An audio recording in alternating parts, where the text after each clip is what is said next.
Welcome to Keeping It Real with your hosts, Merryl Koven and Veronica Brandon Miller.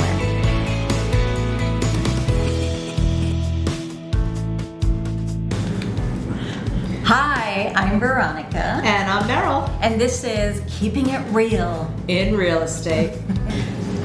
So, last week was an awesome show. Laura really gave us some in-depth information about, mortgages. Everything is crazy. And, one of the things she said, and I wanted to jump in, and I totally forgot, but she said, if people wait for the mortgage rates to go down, you're going to lose that house. And recently, you had that situation. Yes. And one of the things Merryl always says, and now Veronica always says, is, how will you feel if you lose this house? You want to talk about what you do? Exactly. I try to encourage, in this situation it would be for a buyer. I try to keep it very, very real so people can think very clearly before they make a decision. And one of the things I always ask my buyers is, will you be sad if somebody else gets this house? Because if we love it, the chances are somebody else loves it too. Mm-hmm. And if they answer yes, then it's just really let's write a very strong offer. We don't have any wiggle room. The days of bidding wars and appraisal gaps and everything, those days are over. Thankfully, those days are over. They were crazy. They were crazy. But, if you really, really want something, then the day to play, expect the selling agent to come back and engage you in a bidding war, that's just not the right way to write a winning offer. Right. And when you work with a realtor, the big thing is you're sitting down with us and what is your dream house? You got to tell us, what is your dream house? And check all those boxes. And when we're looking or when you're looking for that house, we want to make sure everything is checked off. And in this situation, everything was checked off. That's exactly right. The house had been on the market actually for over 100 days. So you can easily adopt that philosophy. Well, you know what? I'm going to take a couple of days to think about it because it's been on the market for 131 days. But again, it had just gone through a couple of cascading price drops. It was not priced properly from the get-go. But the minute it was priced properly, then there was a lot of showings and it became very competitive again. So I encourage the buyers to do a full ask and very strong terms. And lo and behold, we got the house. Yeah, but it wasn't easy because you're saying it was on the market for over 100 days. Yes, say. yes. And the day you're putting in an offer, another offer comes in. And it's weird that it's weirdly enough, it's been happening a lot lately. I was actually just talking to our broker the other day because this one got a little hairy and a little nerve-wracking, and he was telling me that he's seeing this happening a lot now. That we have very light inventory, and if you are paying attention to the real estate matters, you will notice that there are price drops on a daily basis, which just sort of refreshes everything, takes a stale listing, makes it exciting again, and just gets the buying public looking at things again. Mm-hmm. So it's really not that uncommon. So it's just, the day, you just can't wait. If you love something, you just have to be very proactive and get your agent to write your offer. Oh yeah. And so I'm this gentleman I'm working with, he finds this gorgeous piece of property. 72 days it's been on the market. And it's multi-million-dollar property. I get a text back from the listing agent saying, we've had several inquiries. I'm like, do what, today? Because it's been on the market for 72 days. Why? Yes. But you have to have that mindset. Forget about what's happening. What do you want? And how will you feel if you don't get that? Exactly.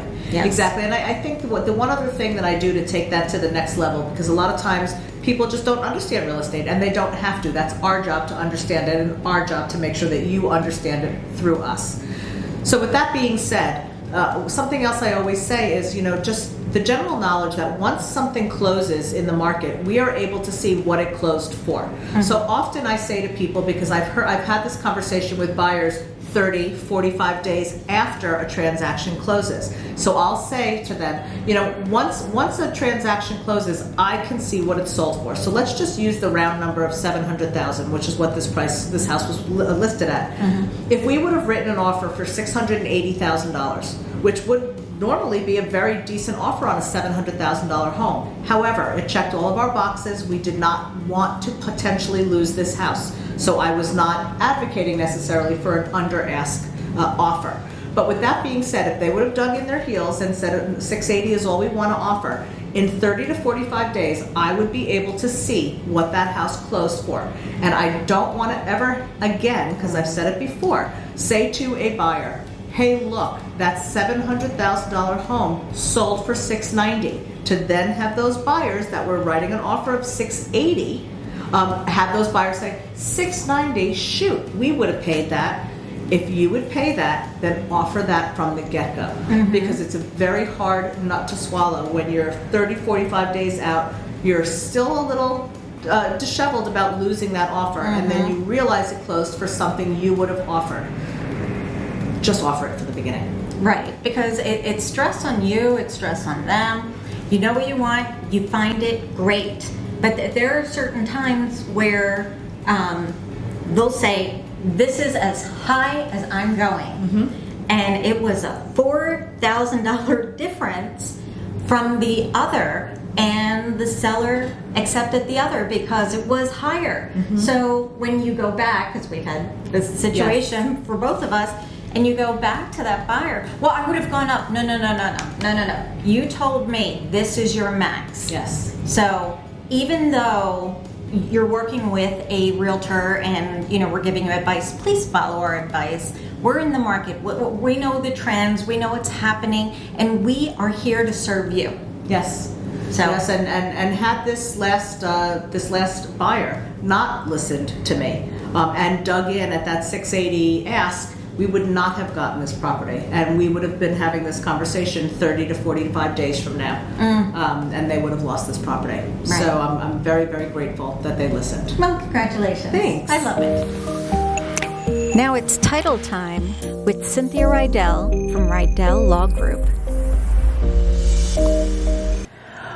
Buyers and sellers should be aware of wire fraud. Currently in our real estate industry, wire fraud is rampant, and it's something that buyers and sellers should be fully educated to protect against. Often in your closing, buyers are going to be required to wire transfer proceeds in order to complete the purchase, and sellers oftentimes request that a wire transfer of their net proceeds after closing be sent to them. These wire instructions that buyers may receive or sellers may send need to be double, triple, or quadruple verified if possible. It's very important that buyers and sellers communicate directly with their closing agent and verify any kind of wire transfer information received via email. Don't trust it, verify it.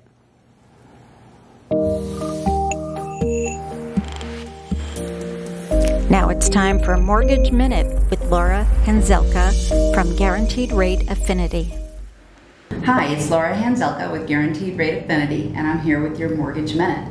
So today we're going to talk about the common challenges that prevent buyers from being able to qualify for financing. So the first one, probably the most common one, is they don't qualify because of debt to income ratio. Basically, that means they don't make enough money to make the payment. But you know what? A lot of times somebody does make enough money, it just doesn't show on paper. And so we have a lot of solutions for that. One is called a bank statement loan, and that's typically for your self-employed buyer. Another one would be adding a co-borrower to the loan. People don't realize that you can do that. And then another one is when the buyer, maybe they're retired, but they have significant assets. We can actually create income from the assets without having to liquidate anything. So as you can see, there may be challenges, but we have solutions. Now it's time for Safety Second with Cindy Winning with Premier Home Watch. Hi, this is Cindy Winning with Premier Home Watch. One of the things I want to talk to you about today in this quick 60 seconds is when I speak to clients about our services, they say, oh, that's terrific, but John across the street looks into my house. John is what we refer to as a neighbor doing favors. That is not your best, because if that neighbor happens to forget for a week or two or three or more, and something happens, your insurance claims are denied. It's that simple. When you hire a professional that has gone through all the certification, such as our organization has done, we're giving you a thorough write-up and inspection of the interior and exterior of your home.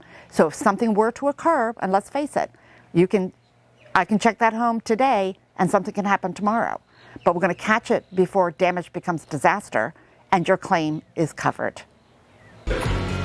Now back with Merryl and Veronica. Thank you for sharing your day with us. Have a beautiful day.